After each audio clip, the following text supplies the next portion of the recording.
here we are this morning. I want to welcome each one out to our service this morning. We want to invite our visitors to worship with us. We're glad you're here. Don't know who everyone is, but we're glad to meet you all and have you here to worship with us. There was a few announcements Jason's had sent over this morning. One is one Truman had already mentioned, and that's that the offering today is for our general fund. There is a service tonight at 6 o'clock. And the offering this evening goes to the special need in Ohio, the David Miller family that needed the transplant. The other announcement would be that there is no service on Wednesday night. Thank you.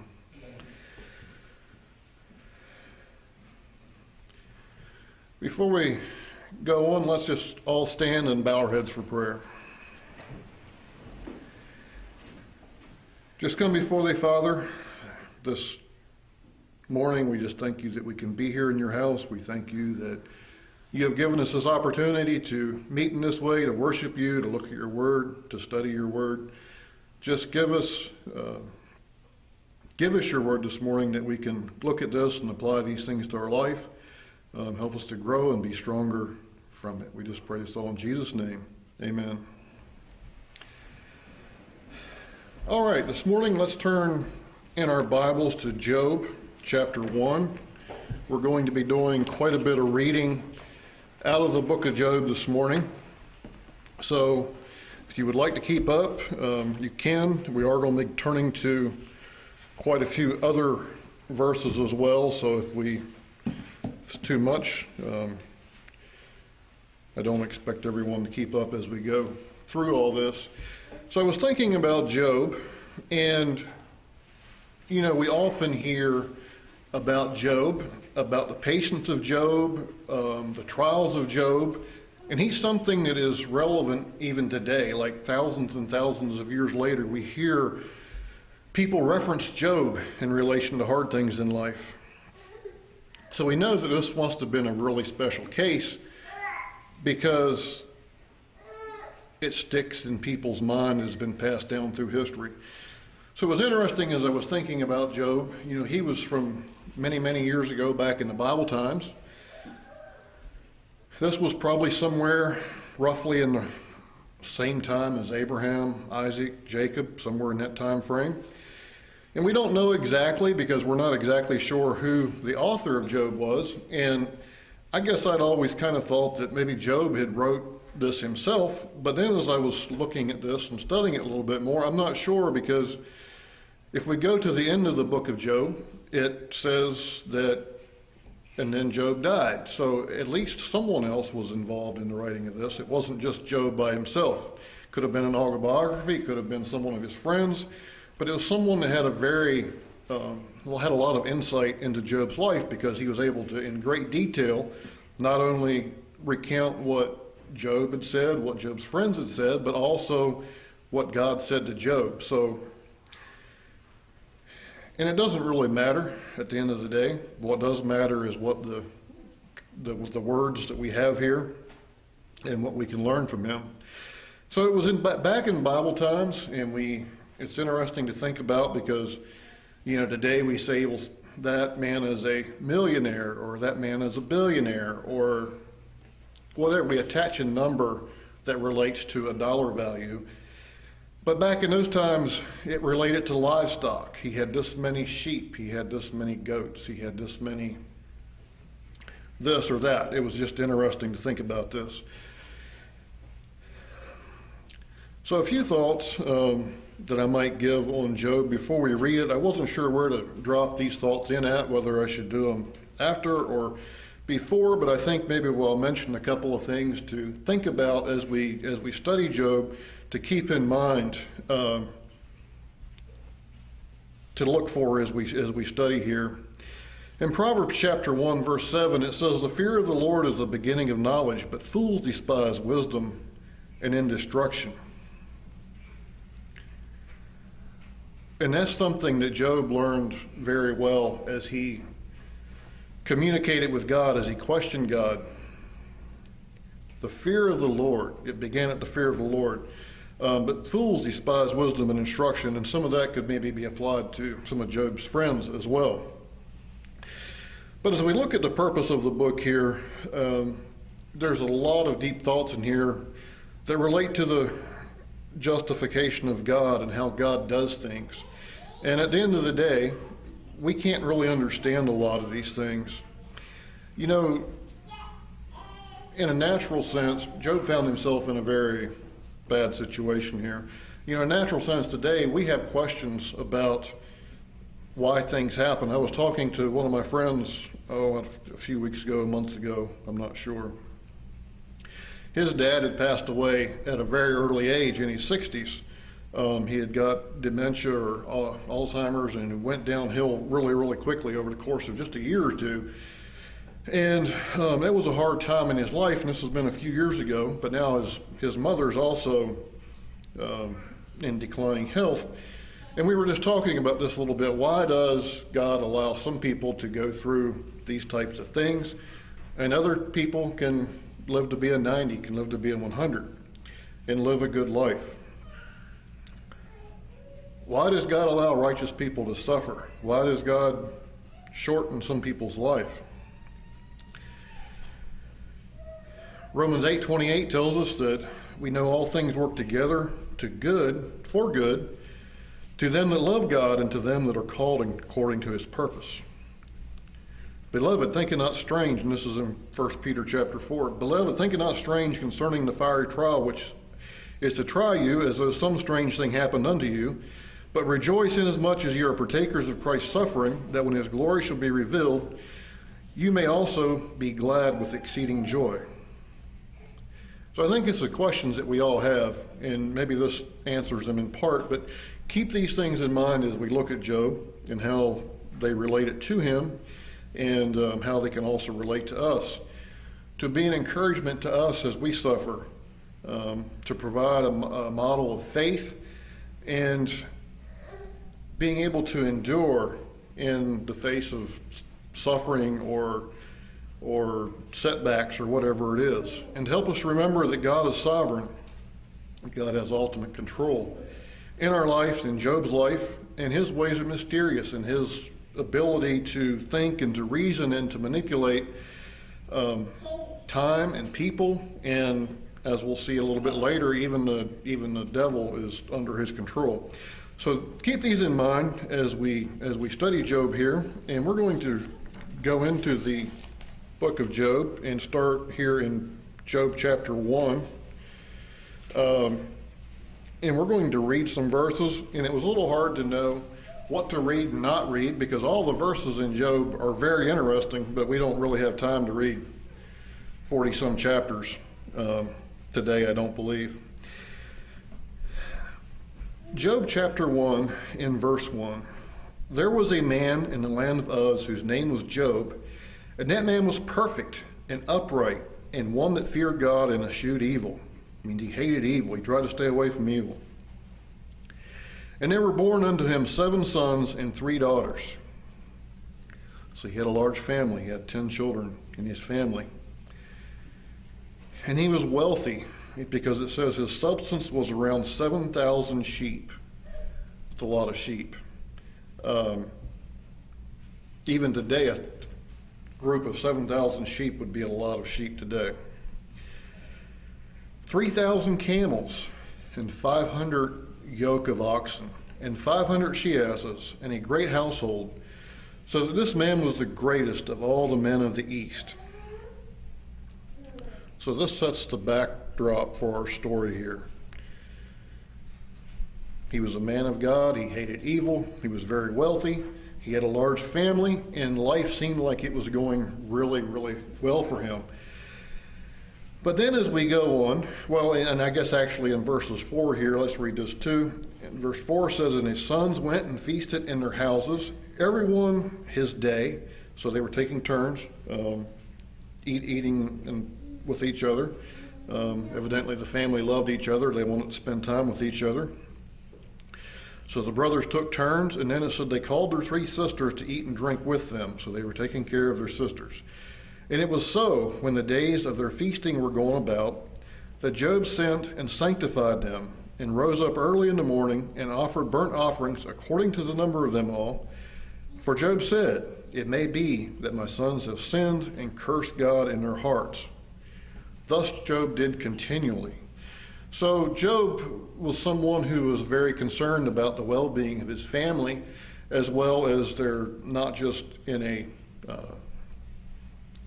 physical sense, obviously, but spiritually. Now, we know that this was in the Old Testament, so they were operating under the Old Covenant, under the law, and that involved sacrifices. And Job was so concerned for his family that he offered sacrifices for them.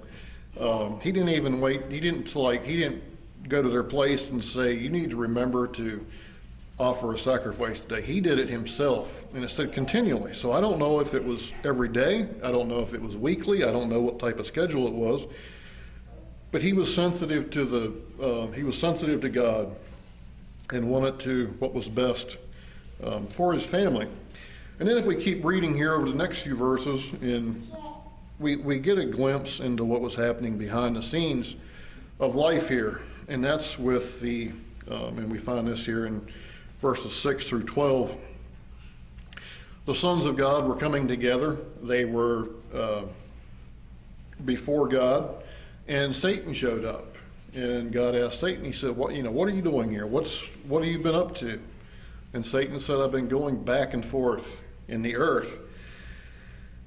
And God said to Satan, he said, have you seen Job? Have you seen my servant Job? He said, there's no one like him in the earth. If you've been going around the earth, have you noticed this man here? There's no one that can hold a candle to Job. He's alone in how good he is. And of course, Satan did not like to hear that. And he said, there's a reason for this, that you are putting a hedge around him. You're building him up. You're making everything he does profitable. You're making him financially successful. I can't do anything to him. And the Lord says, well, he said, we can see about that. He said, do what you want to, just don't hurt Job. And we'll see if Job is this man that I'm telling you he is. So then dropping down to verse 13, and we want to read some more verses here to read about what all exactly happened to Job. So this is an interesting glimpse into the spirit world that we don't normally have. We know that spirits are real. We know there is a world outside of what we know. But this was a conversation, one of the few conversations that we've been able to get a glimpse into what goes on. But anyway, in verse 13 of Job here, it says, and there was a day when his sons and daughters, this was Job's sons and daughters, were eating and drinking wine in their eldest brother's house. There came a messenger unto Job and said, the oxen were plowing, and the asses feeding beside them, and the Sabaeans fell upon them and took them away. Yea, they have slain the servants with the edge of the sword, and I only am escaped alone to tell thee.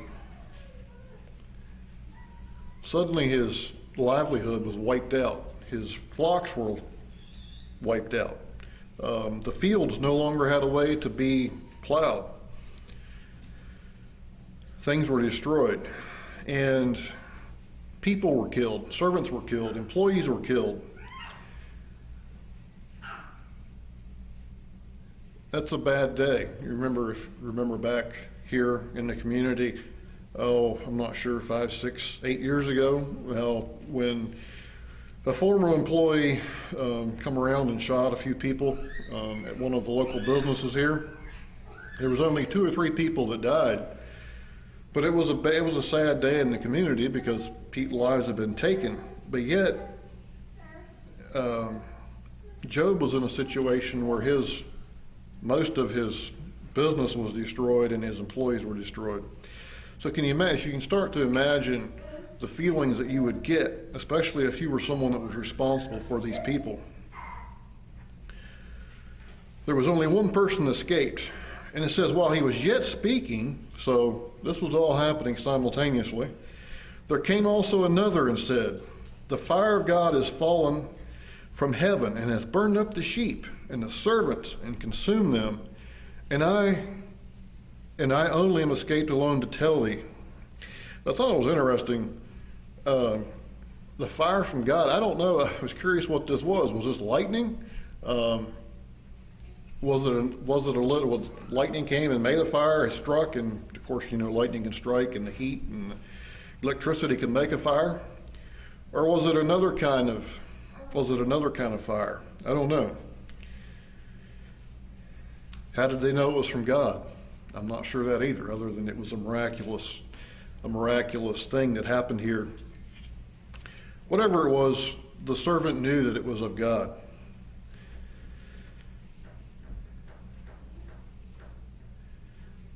And then it says, while he was yet speaking. So again, simultaneously.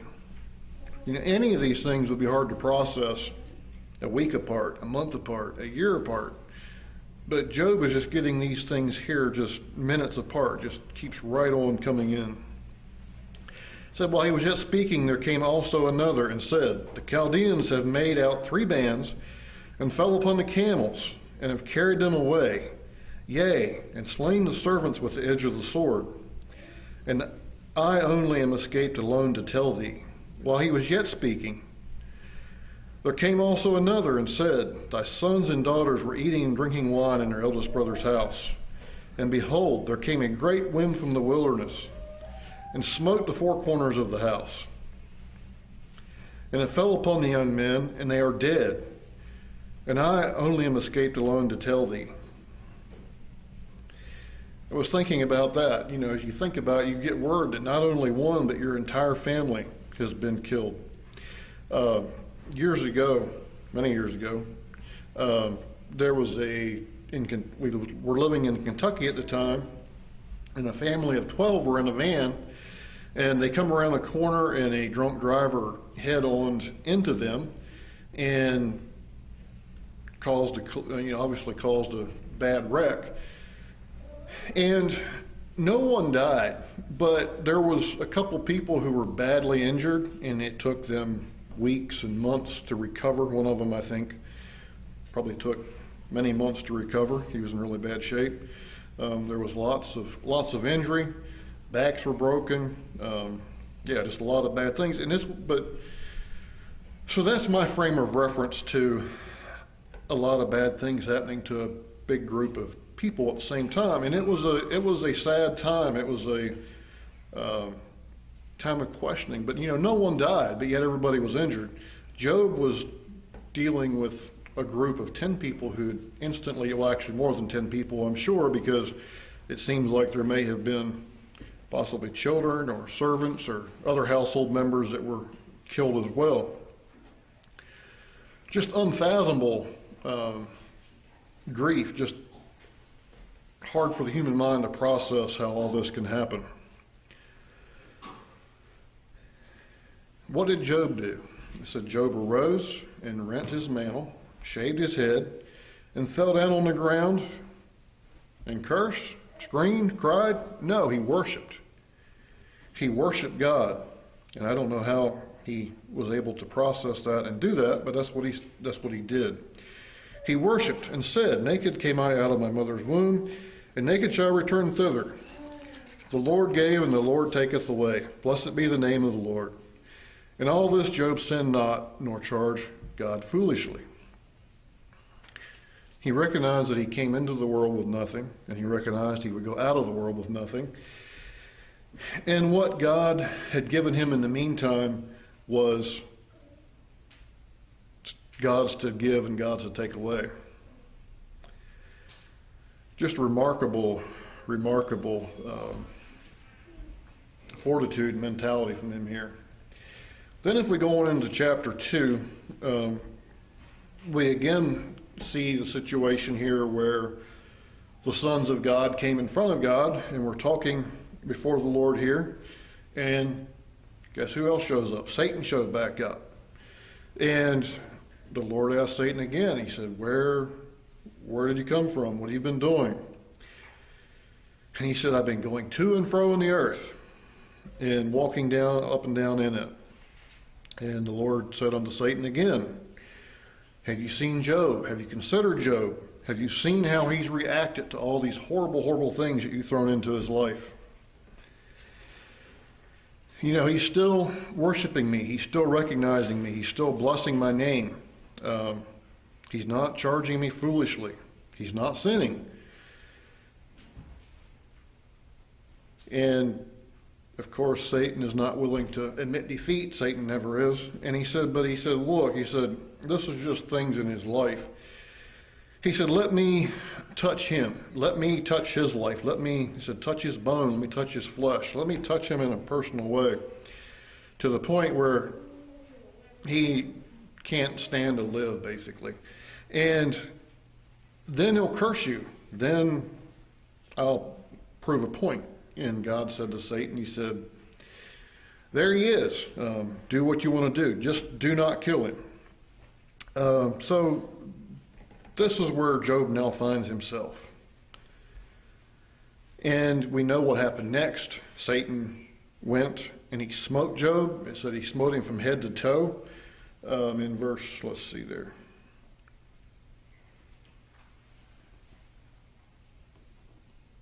Yeah, so verse 7 of chapter 2 said, so Satan went forth from the presence of the Lord and smote Job with sore boils from the sole of his foot unto his crown. So from the bottom of his feet to the top of his head, he had boils. And I don't know what kind of boils this is. I don't know if there is a medical term for them today. But this could have been a special kind of torment. I don't know. We know the devil has the power to do that. So there was no part of Job's body that was unaffected by this. Sometimes we have a sore part in our body, and just an individual sore part can almost lay us up in bed sometimes. If our back hurts or something like that. But Job found himself in a situation where he was just in horrible, horrible misery. This is on top of all the horrible things that had happened in his life. And I don't know how long this was in between. If it was days, if it was weeks, if it was months, if it was years. But we know that Job was still probably in a very sad mental condition because of this. He was struggling mentally. And when this happened to him, suddenly Job's wife has had enough. And then in verse 9 of Job chapter 2, then said his wife unto him, dost thou still retain thine integrity? Curse God and die. And he said unto her, thou speakest as one of the foolish women speak. What? Shall we receive good at the hand of God, and shall we not receive evil? In all this did not Job sin with his lips. Maintaining his respect of God, maintaining his ability to see God for who God is, maintaining his ability to understand that anything he faced here in life was nothing more than what he deserved. Now, it's interesting because in those times, people, this is Old Testament, remember, people usually thought of as suffering, as pain, as a sin, as a result of sin in the life of a person. And that's how God worked often in those days. He provided, he punished people in some physical way, whether it was, when we can go back through the Bible and see all the different things. He had the ground open up and swallow thousands of people. He had snakes come in different times to kill people. He used other people to go to war with people and kill and conquer. So a lot of people thought that if bad things were happening to someone, it must be because of sin in their life. And we can see this at different places, even in the New Testament, that people still thought this was the case. In John chapter 9, verses 1, if you want to turn there, that's the account of the blind man. John chapter 9, verse 1, and as Jesus passed by, he saw a man which was blind from his birth, and his disciples asked him, saying, Master, who did sin, this man or his parents, that he was born blind? So they were saying, like, even if this man didn't sin, did his parents sin? Like, who was at fault here? Jesus answered, "Neither hath this man sinned, nor his parents, but that the works of God should be made manifest in him."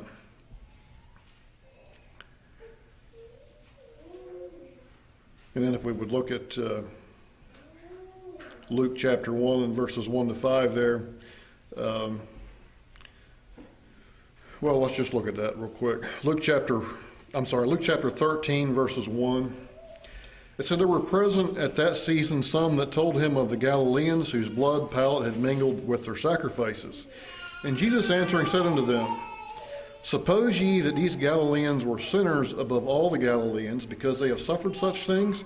I tell you, nay, but except ye repent, ye shall all likewise perish.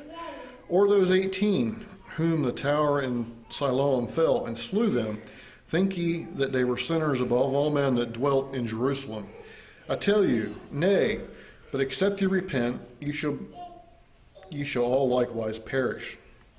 So this was the mentality, this was the thought process. So Job's friends, and this would be another interesting thing to get into, is Job's friends came to see him, as they come to comfort him, as they come to try to understand what was going on. This was the background that I guess you could say this would have been their thought process, their viewpoint that they were coming from. And we can't really probably get into all that because this covers a lot of chapters here.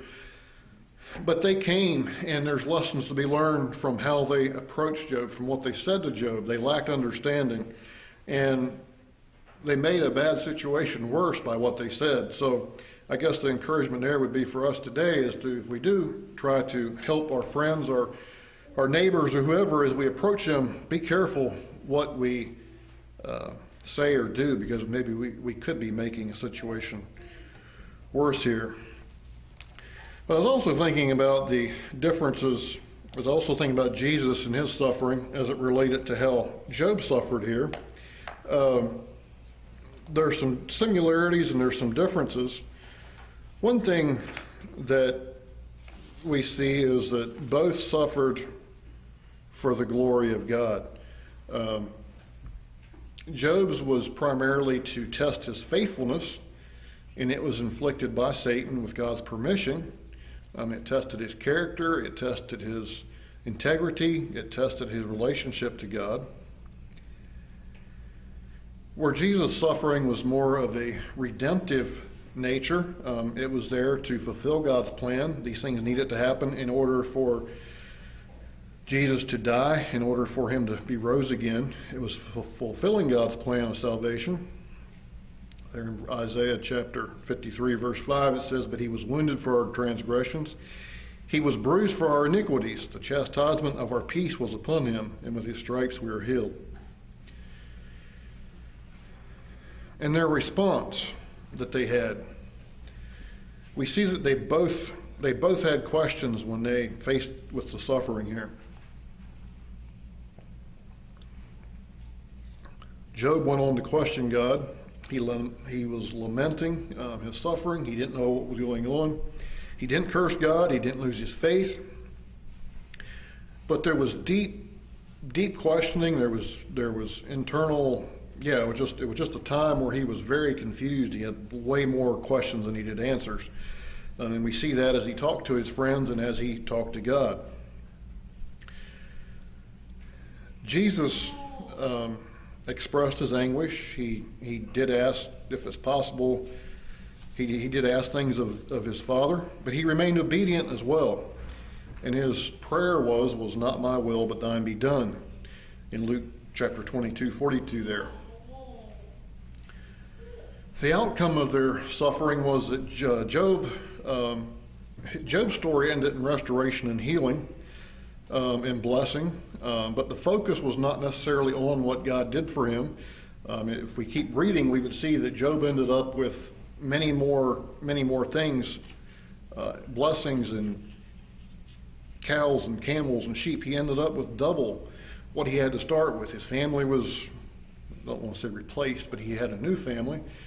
Can't replace family, but he did have the blessing of having more children.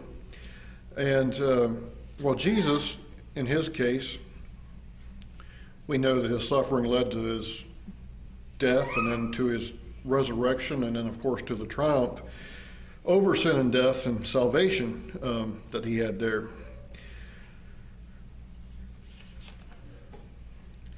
And I think the biggest takeaway from those thoughts is that while Job's suffering was a test that God allowed, Jesus' suffering was part of his redemptive mission, but both turned to God in their time of distress. But back to Job here again, as we move on through some of the books here in Job, and I found, I guess maybe it's 5 questions that Job had. So we want to look at the questions that Job had, and then as well as look at what God's response to those questions were. And Job's questions were fairly easy to find and define, and it's probably questions that we have today in life as we face life, problems in life. God's answers to Job were a little harder to define because a lot of his responses are not necessarily a specific answer, but he was giving Job things to think about to help him understand the nature of God. But anyway, so the questions that Job had. Job chapter 3, verse 11. He said, "Why died I not from the womb? Why did I not give up the ghost when I came out of the belly?" Job's question why he was born. Like, why was I even put on the earth if all that the end of my life is this suffering, is this grief, is this destruction? I'm in pain, I'm physically can barely hang on. Why was I even born? Like, what sense does this make? Why should I not, would it not make sense for me just to not be born rather than to have to go through all this? Another question he had was, what have I done wrong? And if we flip to Job chapter 7 and verse 20, there's a couple of verses here. He said, "I have sinned. What shall I do unto thee, O thou preserver of men? Why hast thou set me as a mark against thee, so that I am a burden to myself? Why dost thou not pardon my transgression and take away my iniquity?" He seeks to understand what's going on here. He seeks to understand, why am I suffering? Did I do something that I don't know about? What I'm before you, I'm open to you. Can we please just move on from this point in my life? And then evidently Job also did like we tend to do today, and that's look around us and see other people, because his question in Job chapter 21, verse 7, he says, "Wherefore do the wicked live and become old, yea, are mighty in power?" Why are the other people around me living a good life? They're not serving you. They're not loving you. They're not obeying you. Why is that? Why are they being prosperous? They're carefree. They're maybe down at the river Sunday with their families and having fun. And here I am suffering. Does that sound like something that we can ask ourselves or ask God sometimes? I think it is for myself, it is. Another question he had in Job chapter 23, verses 3 and 4, and that is, why are you silent? Why are you not answering me? Why do I not hear from you? I have questions. And I think in Job chapter 23, verse 3, he says, "Oh, that I knew where I might find him." He was looking for God. "That I might come even to his seat, and I would order my cause before him and fill my mouth with arguments."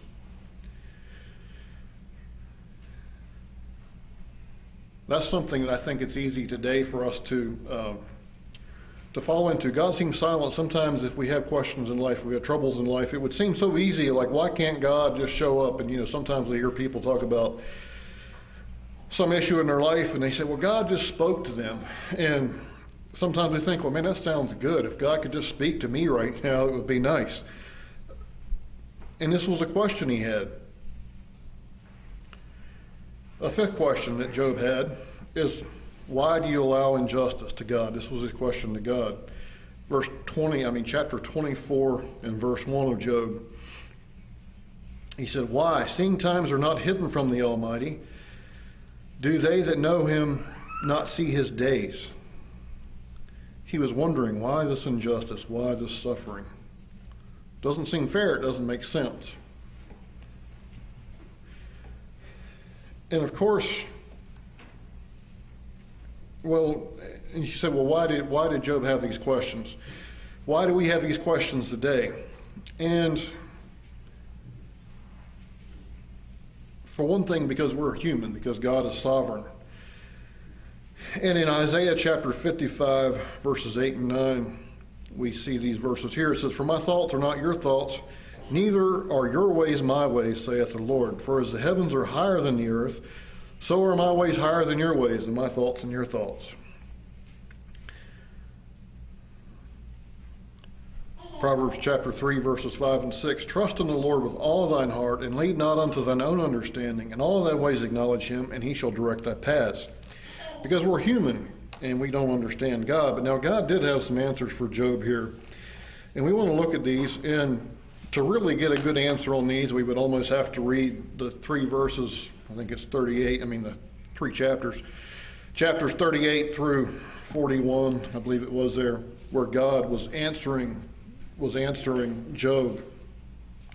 But a couple of verses, maybe just to get our thoughts going on that. One, the first question there, why is this happening to me? So God doesn't provide a direct answer to Job, but what he did do is he emphasized his own majesty, and he emphasized the complexity that we see in the creation.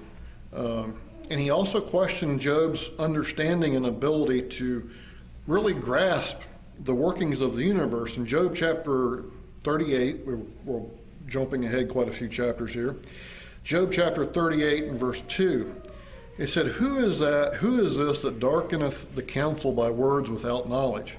Now, if you were Job and had just poured out your heart to God, and God's response was, who are you to ask these things, and you're just making, well, it says you're darkeneth the counsel by words without knowledge.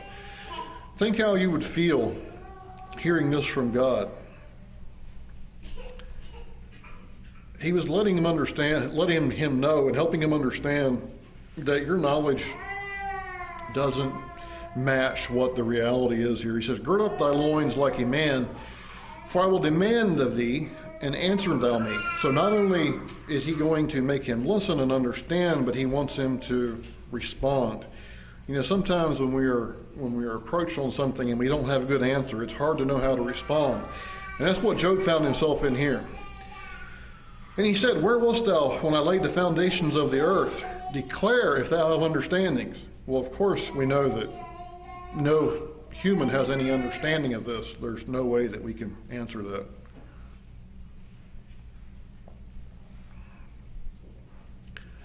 The second question, what have I done wrong? God he didn't necessarily address anything specific sin-wise, because we know Job was a holy man, and we know the reason behind this, why all this was happening.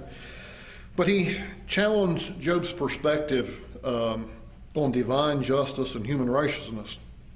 And then he highlights the huge difference that we see between divine wisdom and human knowledge. And he said, and he used some very basic things from the natural world to demonstrate this. In Job chapter 38, verses 40 to 41, he said, Canst thou hunt the prey for the lion, or fill the appetite of the young lions when they couch in their dens, and abide in the covert to lie in wait? Who provideth for the raven his food? When his young ones cry unto God, they wonder for lack of meat. Just some very basic just a very basic thought, and from the natural world to help Job think about this. Just to, like, you don't understand how these things work. Basically he was saying you're asking the wrong questions. Why do the wicked prosper? And God's response was that, again, nothing specific. He said in Job chapter 40, verse 8, he said, Wilt thou also disannul my judgment. That means to cancel my judgment, to make void my judgment. Wilt thou condemn me that thou mayest be righteous? And God's saying, you don't understand, basically, again. Are you trying to make what I think and said and do void? Why do you seem silent? And God gave a series of questions and descriptions of his creative power in the natural world. Again, like a lot of this goes back to the creation and how he demonstrates his ways and purposes are so far past what we can understand. He said in Job chapter 38, verses 12, it says, Hast thou commanded the morning since thy days, and caused the day spring to know his place? In other words, the dawn, the beginning of the day. How does the beginning of the day know when to come up? The sun comes up, the day begins. That it might take hold of the ends of the earth, that the wicked might be shaken out of it.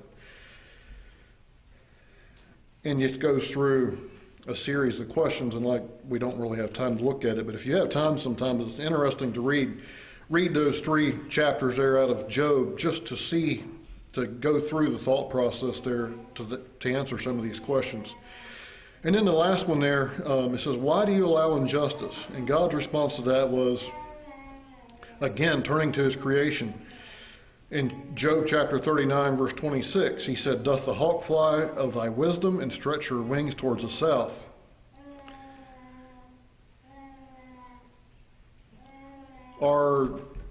What creates the instinct in animals? What creates the instinct in fish as they migrate back to a certain river thousands of miles away in order to spawn their babies?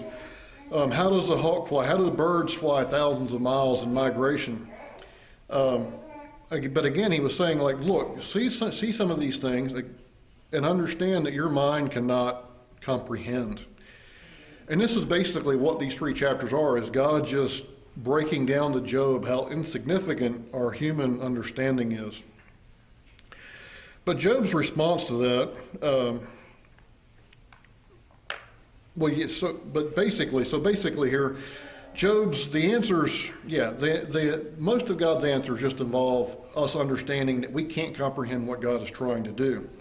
And Job understood that. In Job chapter 42, for the last few verses here, turn to chapter 42, we want to read 6 verses here to hear what Job's response was to God through all this. Then Job answered the Lord and said, I know that thou canst do everything, and that no thought can be withholden from thee. Who is he that hideth counsel without knowledge? Therefore have I uttered that I understood not, things too wonderful for me, which I knew not. Hear, I beseech thee, and I will speak. I will demand of thee, and declare thou unto me. I have heard of thee by the hearing of the ear, and now mine eye seeth thee. Wherefore I abhor myself, and repent in dust and ashes. This was Job's response as he was beginning to understand. And then if we go on into that chapter, we see that God now turns his attention back to Job's friends, who we haven't really talked about. But he did have some words for them, and he let them know where they had messed up as well. And then at the end of the chapter 42 there, we see that's where, so the Lord blessed the latter end of Job more than his beginning. For he had 14,000 sheep and 6,000 camels and 1,000 yoke of oxen and 1,000 she-asses. He also had 7 sons and 3 daughters. And then Job lived another 140 years after that, and he saw his sons and his sons' sons, even 4 generations. So Job died, being old and full of days.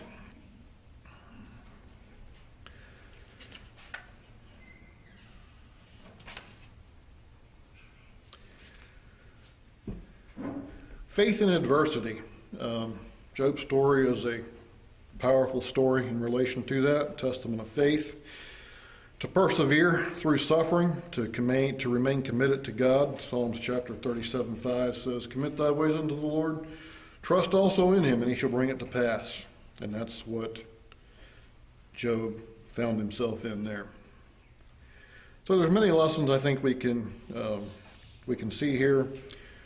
Response to suffering, another verse we could look at there. And I think this is a verse that we'll end on here. As we think about suffering, as we think about Job's suffering, as we think about our suffering today, in 1 Thessalonians chapter 5, verse 16, he says, "Rejoice evermore, pray without ceasing, in everything give thanks, for this is the will of God in Christ Jesus concerning you." And hopefully that can be our response today as we face hard things in life and have the questions that Job had. And even though nothing that we can face will probably ever be anywhere close to what he had experienced here. Nelson, would you lead us as we kneel for prayer? And Truman, would you close the service in?